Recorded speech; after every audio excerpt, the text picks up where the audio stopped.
Welcome back to the Find, Catch, Cook video series. Today's video we're going to be talking about 2D sonar, specifically how to use it to actually catch fish, how to see your jig and see those fish come up and actually bite that jig.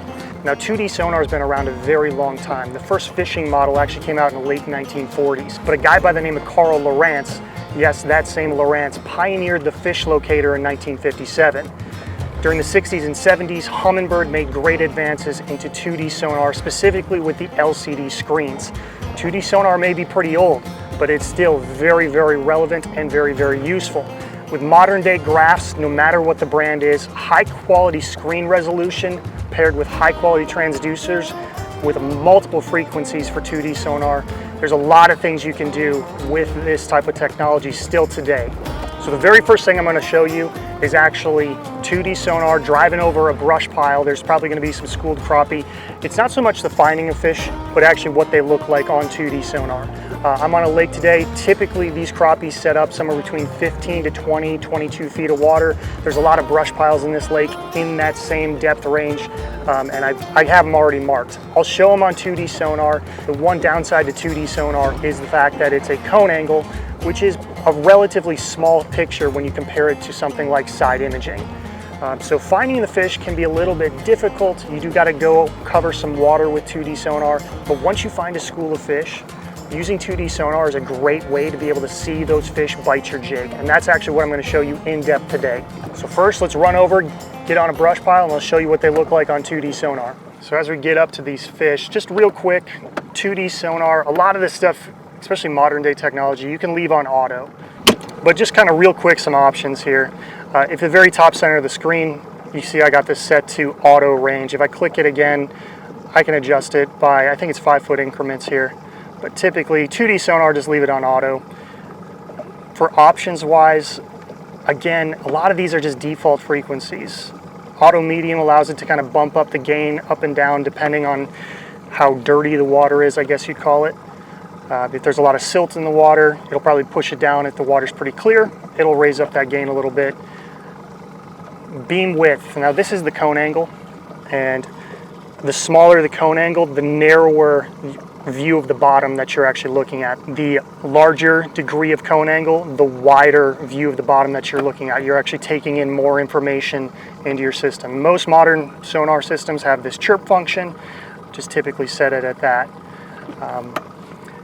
But yeah, frequency, again, I just kind of leave it at a high chirp, and range, not too much to it except for this last thing here. You see on the right side of the screen, this is actually called the A-scope. If I go into my sonar setup and go to appearance, right here is the A-scope. I can turn it on and off.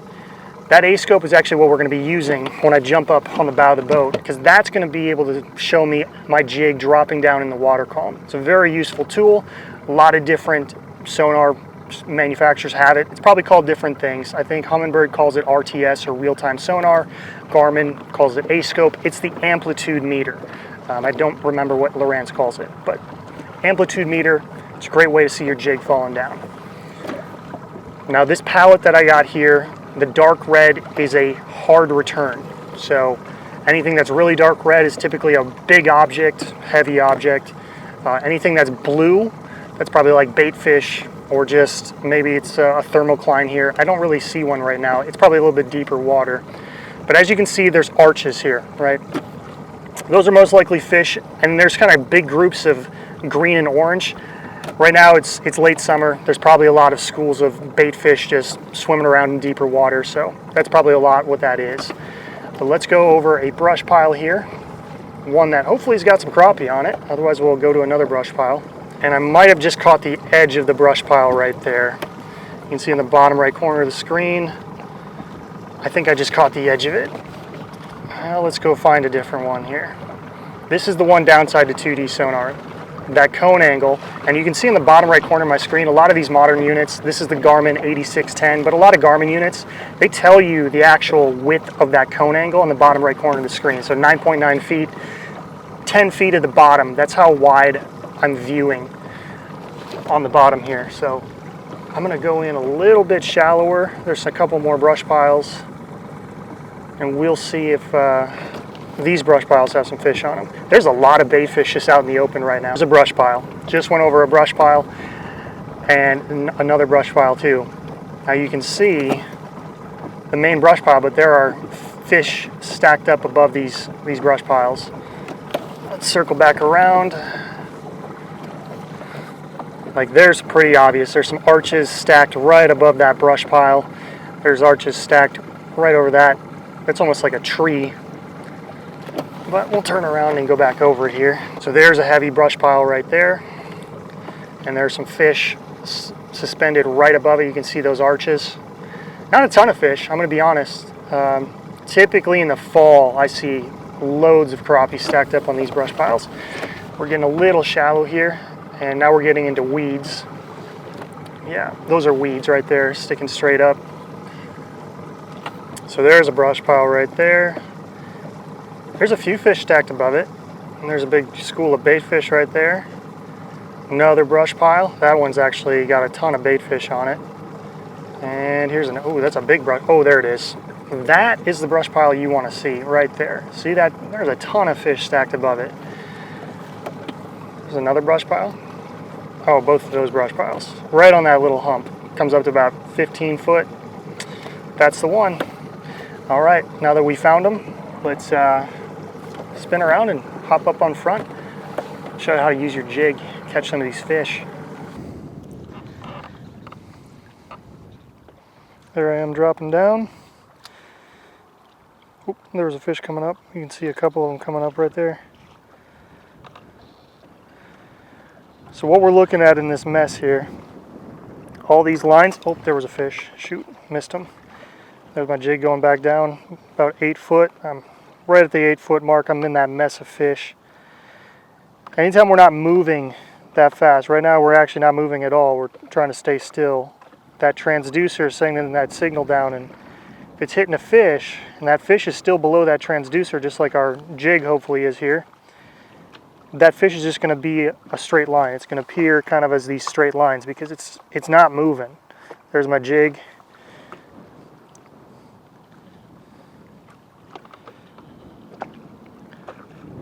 This big mess down here, that's that brush pile. I should set this on auto so it doesn't do this. Hold on. Set my range. There you go. Set that on 20 feet so I don't keep bouncing up and down. But all these squiggly lines down here are fish above this brush pile. And the reason that's happening is if we were going over them like we were idling to find them, we get that arc.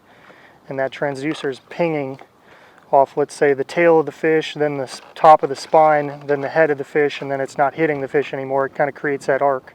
Now, it might not be a perfect arc because it depends on the angle that that fish is sitting in the water, and depends on how you drive over that fish with your boat or kayak. But because these fish are right below the boat, oh, and you got to be careful about this because you get caught in the trolling motor.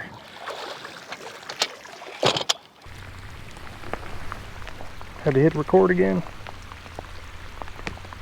There's a bunch of fish right there. Oh man, the rain's knocking off my...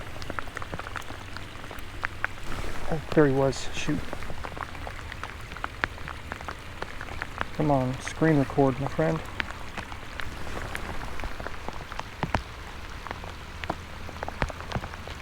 There are a bunch of fish down there.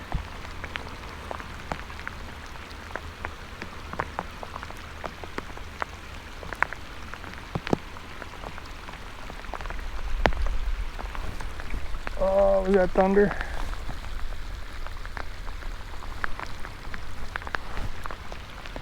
There he is. Got him.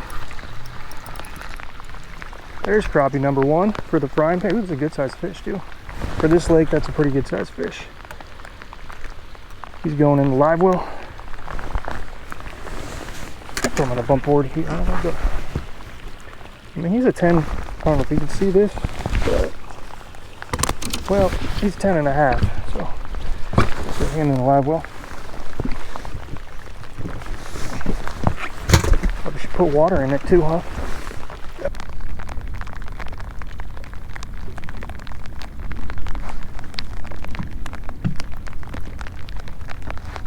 Oh, there he he is. I don't know if I got him on camera. This is another good eater. That's thunder, but it sounds like it's far away. I'm probably doing something stupid here, but catch a few more of these and we can get out of here. Fry them up. Let's say 4 more. I got 2 in the box. Let's see if I can get 4 more here. Now, if you do got a trolling motor with some sort of anchor lock function, that's pretty nice, especially if there's a little bit of wind. Kind of keeps you in the right spot. You can see there's fish right now at 12 to 14 foot. They're right above it. I think that was my jig dropping straight down past 10 foot there.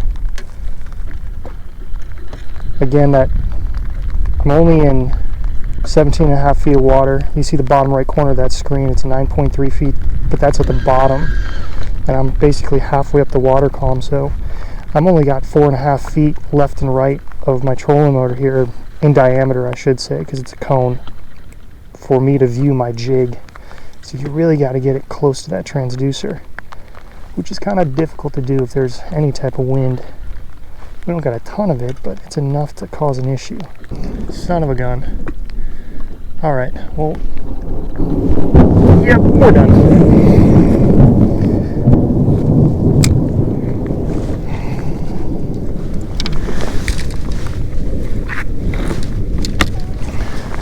I got 2 in the box. I do got some fish in the freezer, so we'll do a little catch and cook with some old fish. We'll kind of walk you through 2D sonar here on previous videos.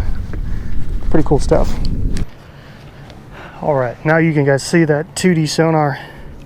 I'm right over the top of this brush pile. I'm gonna drop that jig straight down below it. If you want to see your jig, turn that gain up a little bit. Oh my goodness. These fish are smacking it. I didn't even get the jig down to the brush pile. I don't know if you guys saw that. But this is what it looks like on 2D when you're sitting right over the top of something. These are fish right here. I'll screenshot that for you. These are fish above. These thicker lines down here are the pieces of the wood on the, well, this is technically a crib, but these individual lines, those are crappie or some sort of fish. So you can drop down below transducer and actually pick up the jig. Oh my goodness. See, now I'm kind of getting out to the edge of the brush pile here. And these look more like this. Oh, there's a lot of separation here. Now we're drifting back over the top of the brush pile. You see these harder returns right here? Gosh dang, I think I'm missing them. I think I'm missing bites. These are definitely fish stacked above the brush pile. See how much separation that is? That's how you can tell that, you know, even if you don't have down imaging will definitely be able to see. There's one. They're just running with it. Down imaging, you definitely be able to see these fish separated, but 2D works good enough. These are not big fish, way up top, but see all these individual lines? Those are all crappie. Oh, there went my jig. See my jig goes straight down? I'm in the middle of them now. Oh man, missed them. Okay, now we're coming over the edge of that brush pile. See how that hard return over here? That was all the wood. Now these fish, they're schooled up on just on the outside corner of it. Kind of drifting over that. Oh my goodness. Literally every drop, I'm just getting smacked. I want to get this jig underneath the transducer so you guys can see it better. That is a monster school of fish. There I am, dropping down. Stop it. That fish, see that fish just shot up right there? That fish just shot up the water column off that brush pile. Little guy. But you can do a lot with 2D sonar. So if you only have a 2D, some sort of 2D sonar GPS system, you can do quite a bit with it. It's going to take you a lot longer to find brush piles or weed edges, but you can definitely make it work.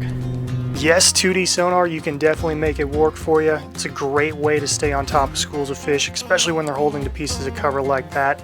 And once you get your live well full of them, you can get back home and put them in a frying pan, or in this case, we're going to deep fry them here. This recipe isn't that complicated.